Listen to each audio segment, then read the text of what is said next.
Assalamualaikum warahmatullahi wabarakatuh. Sebelum memulai pembelajaran kita kali ini, alangkah baiknya kita berdoa terlebih dahulu. Berdoa mulai.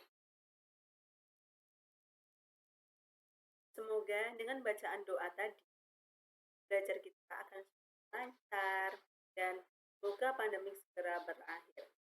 Sehingga kita dapat belajar di sekolah bersama dengan kita. Oke. Untuk absen, aku sudah mengirim link Google Form pada WA Group. Kalian bisa absen sesuai jam pelajaran kita kali ini. Jika melebihi jam pelajaran, maka akan dianggap alfa. Oke. Pada kesempatan kali ini, kita akan belajar mengenai operasi penjumlahan dan operasi pengurangan. Adakah yang tahu apa sih itu operasi penjumlahan dan operasi pengurangan? Bagaimana sih caranya?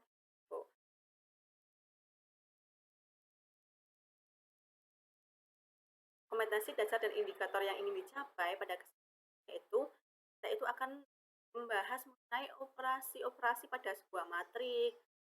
Banyak sekali operasi-operasi pada matrik, diantaranya operasi penjumlahan, operasi pengurangan, operasi perkalian, operasi dan transport. Namun pada kesempatan kali ini kita akan punya fokus pada operasi penjumlahan dan operasi pengurangan. Ibu akan sedikit mereview materi sebelumnya agar kalian lebih paham dalam melakukan pembelajaran pada kali ini. Pada pembelajaran sebelumnya kita sudah belajar mengenai konsep matrik. Apa sih itu matrik? Apa itu ordo dan baris, kolom, elemen matrik, dan lain-lainnya. Kalian bisa buka modul yang udah Ibu kirim pada pertemuan sebelumnya. Dan kita juga sudah belajar mengenai kesamaan matrik. Bagaimana sih mencari suatu nilai yang belum diketahui dari suatu matrik. Dan jenis-jenis matrik. Banyak sekali jenis-jenis matrik, dan matrik identitas, matrik baris, matrik kolom, dan lain-lainnya.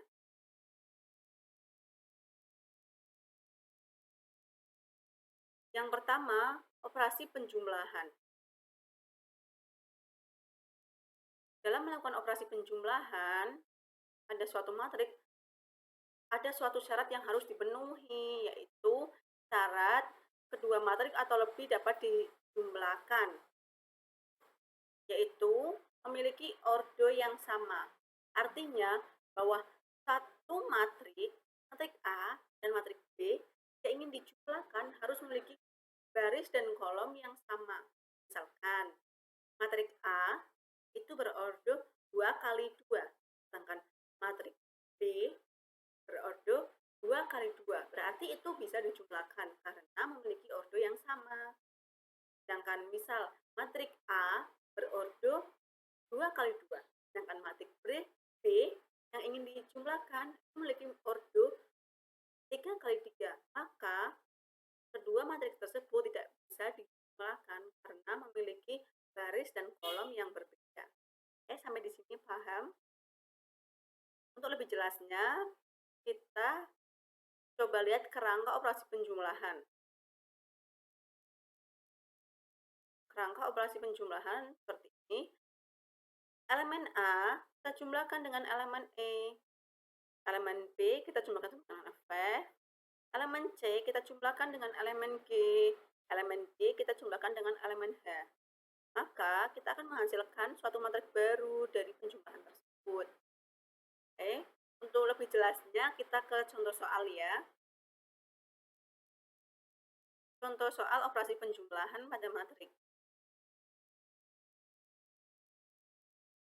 Diketahui matrik A 1, 2, 4, 6 dan matrik B 4, 1, min 4, 5. Tentukan matrik A plus matrik B. Caranya sama seperti pada kerangka tadi.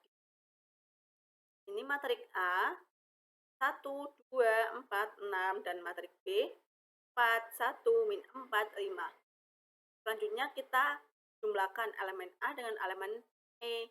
Berarti 1 dengan 4. 1 ditambah 4, 2 ditambah 1, 4 ditambah min 4, 6 ditambah 5. Maka akan menghasilkan suatu matrik baru, yaitu 5, 3, 0, 11. Bisakah operasi penjumlahan pada matrik dapat digunakan untuk penyelesaian masalah sehari-hari?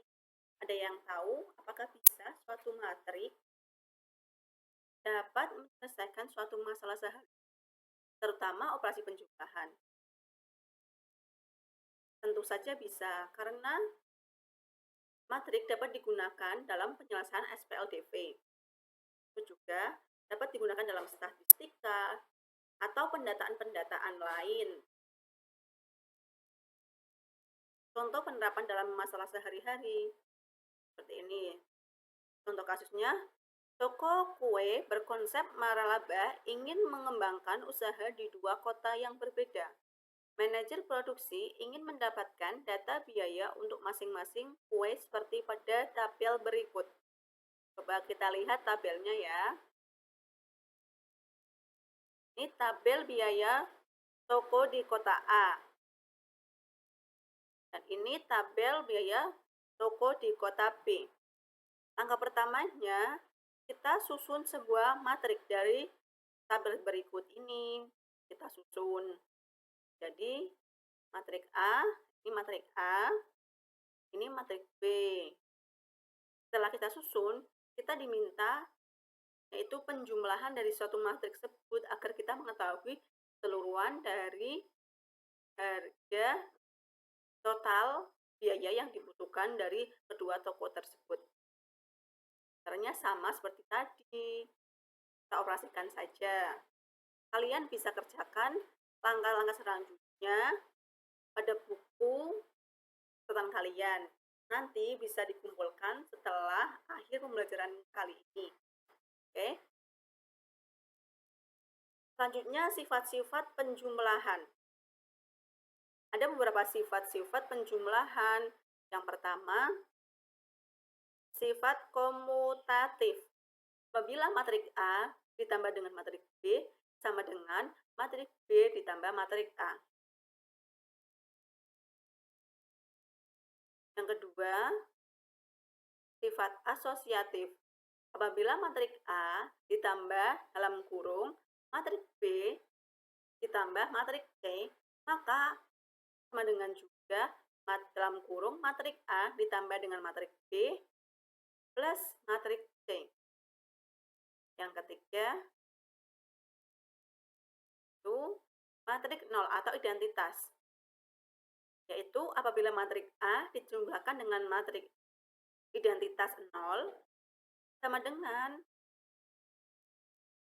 matrik A itu sendiri. Yang keempat, apabila ada matrik A tambah dengan matrik B sama dengan 0, maka matrik B sama dengan min matrik A. Sifat yang kelima yaitu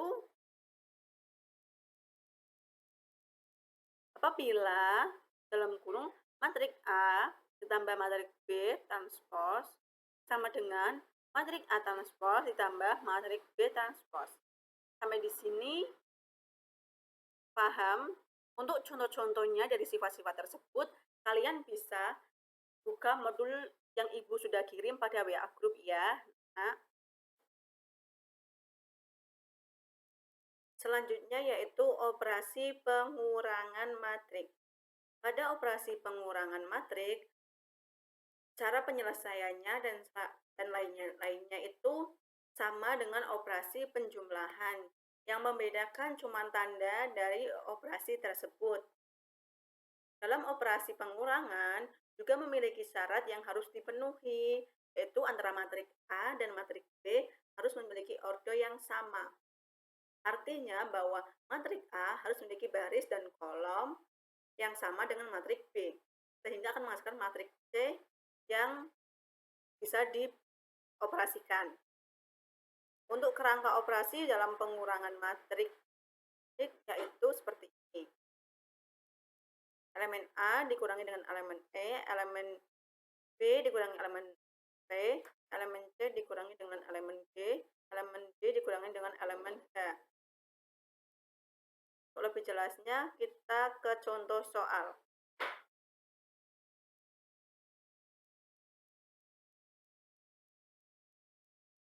Diketahui matrik A 5, 2, 4, 6, dan matrik B 7, 1, 5, 5. Tentukan matrik B min A.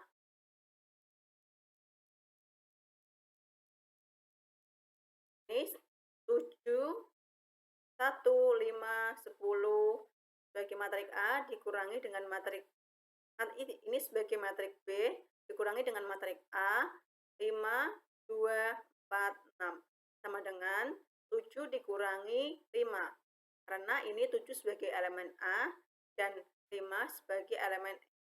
Maka 7 dikurangi 5 sama dengan 2, 1 dikurangi 2 sama dengan min 1, 5 dikurangi 4 sama dengan 1, 10 dikurangi 6 sama dengan 4. Maka akan menghasilkan matrik C. Ini adalah matrik C. Dari hasil pengurangan antara matrik B dan matrik A. Apakah bisa sih operasi pengurangan juga dapat menyelesaikan masalah sehari-hari? Tentu saja bisa ya. Itu akan memberikan suatu contoh dalam penerapannya